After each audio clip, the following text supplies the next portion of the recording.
वो कुर्सी जहां से अमेरिका की तकदीर के फैसले सुनाए जाते थे, अब खाली होने जा रही है। ट्रंप की सबसे करीबी, सबसे जुझारू और सबसे कम उम्र की प्रेस सेक्रेटरी कैरोलिन लेविट ने अपना ओहदा छोड़ने का फैसला कर लिया है। नाजरीन, सदर डोनाल्ड ट्रंप ने खुद ट्रुथ सोशल पर पोस्ट करके इस बात का ऐलान किया है कि कैरोलिन लेविट इस महीने के आखिर में अपने ओहदे से अलग हो जाएंगी। सवाल यह है कि आखिर क्यों ट्रंप की सबसे भरोसेमंद सिपाही मैदान छोड़ रही हैं? जवाब है एक मां की ममता।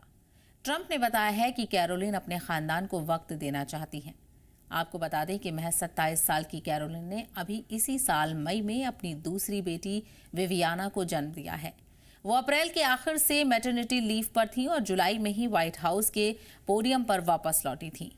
ट्रंप ने अपने पोस्ट में लिखा है, कैरोलिन व्हाइट हाउस में एक हकीकी लीडर रही हैं। उन्होंने 2018 से ही इंसाफ, आज़ादी और हुर्रियत के लिए बेमिसाल काम किया है।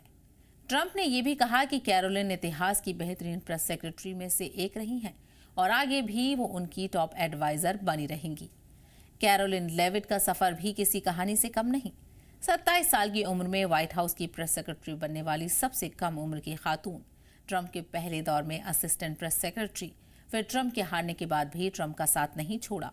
मेगा मूवमेंट की आवाज बनी, कांग्रेस का इलेक्शन लड़ा, हारी लेकिन हौसला नहीं हारा।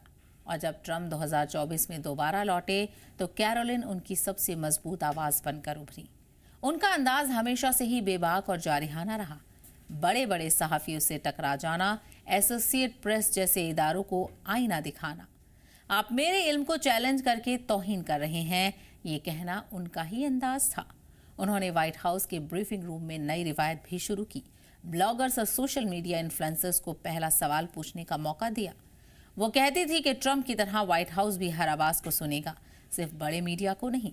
लेकिन इसी दौर में उन पर इल्जाम भी लगे, प्रेस की आज़ादी पर पाबंदी का, सहाफियों की रसाई रोकने का। खास तौर पर एपी को गल्फ ऑफ अमेरिका वाले तनाज़े पर इवेंट से बैन करने का फैसला काफ़ी मुतनाज़ा रहा। बहरहाल, ट्रंप की दूसरी हुकूमत में वो इकलौती प्रेस सेक्रेटरी रही हैं, जबकि पहले दौर में 4 लोगों की जिम्मेदारी निभा चुके हैं। कुर्सी, ओहदा, सियासत, ताकत सब अपनी जगह है, लेकिन एक मां के लिए उसकी औलाद से बढ़कर कुछ नहीं। कैरोलिन ने व्हाइट हाउस की ताकतवर कुर्सी से ज्यादा अपनी नन्ही बेटी की मुस्कुराहट को चुना है। शायद यही एक औरत की सबसे बड़ी ताकत है कि वो दुनिया को भी संभाल सकती है और अपनी गोद को भी।